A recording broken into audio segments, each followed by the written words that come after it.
Component 1 Aim A. Lesson 2, examining the characteristics of enterprises. So last lesson looked at the size of the enterprise, how many employees there were and what type of ownership. Starting to look at who owns it and what skills they have.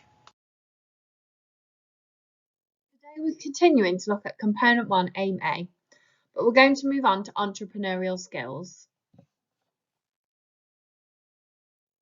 The learning intentions for today's lesson are to understand some of the main entrepreneurial skills, to explain why these skills are needed and are beneficial to an enterprise, and to apply this to your own skills. Mario gives you the instruction. Luigi asks you to do things and do the tasks and answer a question.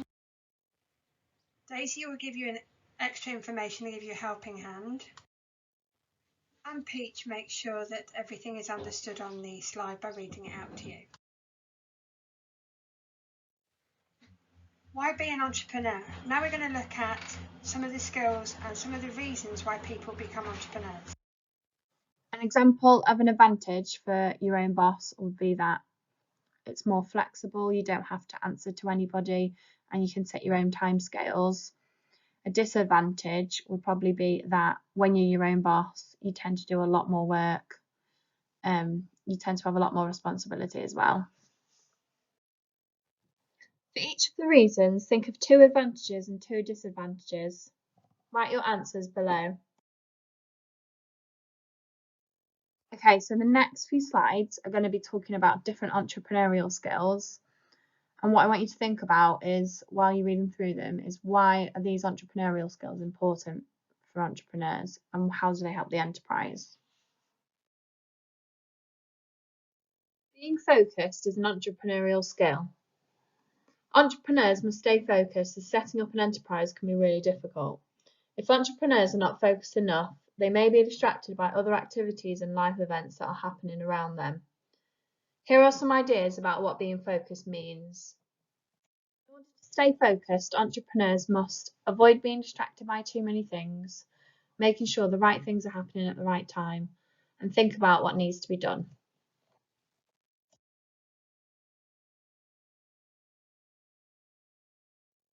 Being innovative means that an enterprise is developing a new idea or a new way of offering something that already exists, and it is a really important skill for any entrepreneur.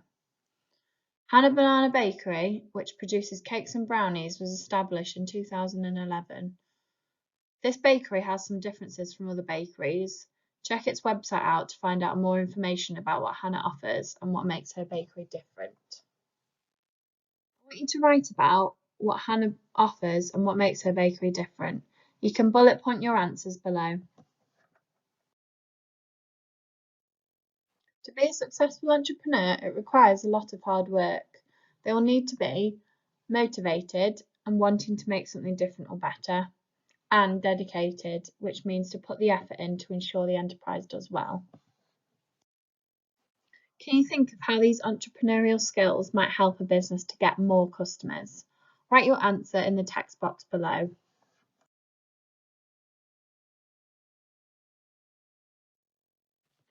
Being adaptable and resilient are really important entrepreneurial skills. The best entrepreneurs can change an idea quickly for something better, if necessary, to keep improving their products and services and constantly keeping their customers happy, which means that their customers will hopefully keep returning. Being resilient means not giving up when faced with problems. Failures can have advantages, and entrepreneurs often learn from them, and it later helps them to become successful. Here's my question for you. Can you think about a time when you've had to be adaptable?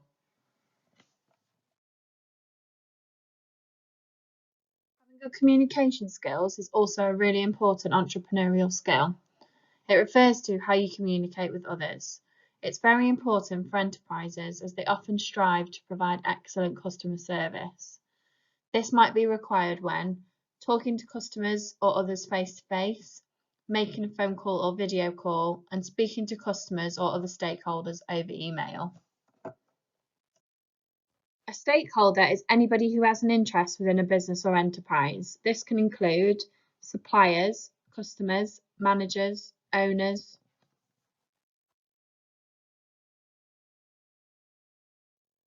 Explain 2 benefits of the owner of an enterprise having good interpersonal skills. Write your answer below. So for this question, you need to talk about 2 different benefits of having good interpersonal skills for an enterprise. So one benefit might be that they're able to communicate with customers effectively, and then explain why that's good for the business. And then another benefit might be that they're able to negotiate prices with suppliers, and therefore, why is that good for the business? Negotiation is something that a lot of entrepreneurs will have to use, and it's a really, really important skill. An enterprise needs to establish itself within its industry and community and aim to make as much money as possible. This means entrepreneurs will have to negotiate the best price for materials that need to be bought for the business and the best price from customers. If an entrepreneur cannot get the price right, or the number of goods, they may not be able to offer their customers what they want. This could lead to. So, what I would like you to do is finish the sentence and think about what a consequence of this might be. Write your answer below. What I would like you to do is come up with 2 detailed and specific scenarios to where an enterprise might have to use negotiation. I'm going to give you an example to set you off. So one example would be that owners or managers of enterprises have to negotiate with suppliers when it comes to price of raw materials, because they want to get the best price possible to make sure that they get the best deal, therefore meaning that they make more money.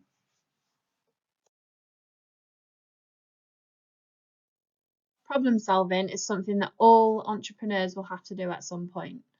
All businesses experience problems and challenges, but entrepreneurs may not be able to predict in advance what these are likely to be. Sometimes there will be unexpected changes that could not have been planned for. For example, changes in weather may create higher or lower demand for some goods or services, such as types of clothing or holidays. Entrepreneurs need to develop the skills to look for solutions and make different plans when problems arise. Risk-taking is also an entrepreneurial skill. Entrepreneurs face many risks and need to work out how to balance these risks to make sure that they are successful. They may need to invest a lot of their own time and money, trust the advice they've been given by others about whether their business will succeed, find investors who can give them a financial backing.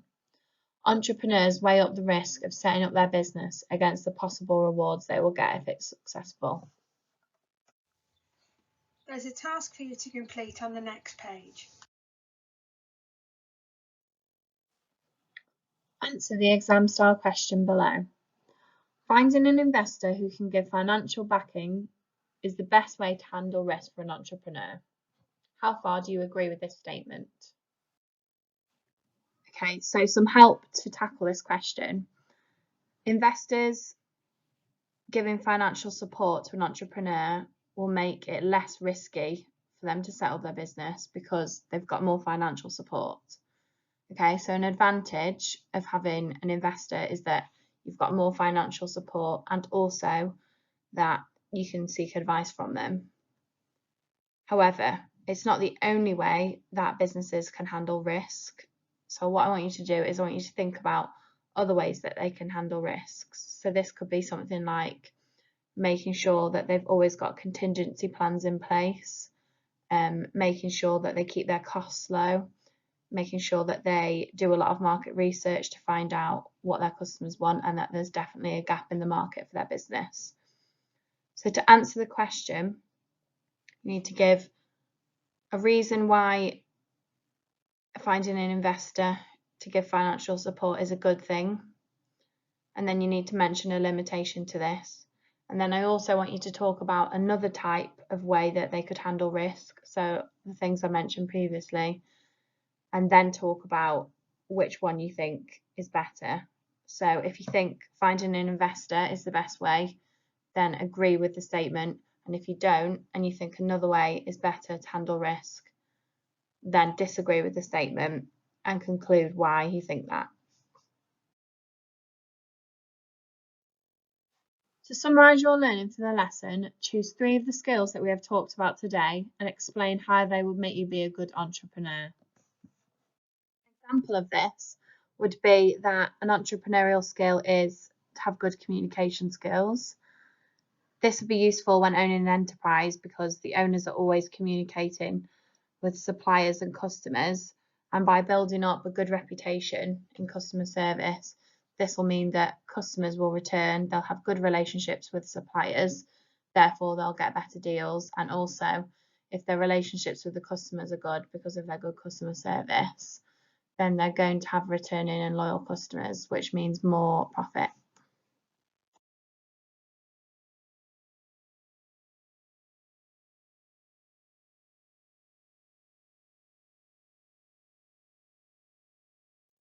Thank you for completing this week's lesson on entrepreneurial skills. There will also be a quiz uploaded to show my homework on Friday for you to complete, so don't forget to do that. Next week's lesson is on how enterprises measure success, which will be uploaded on Monday. Any questions, just ask.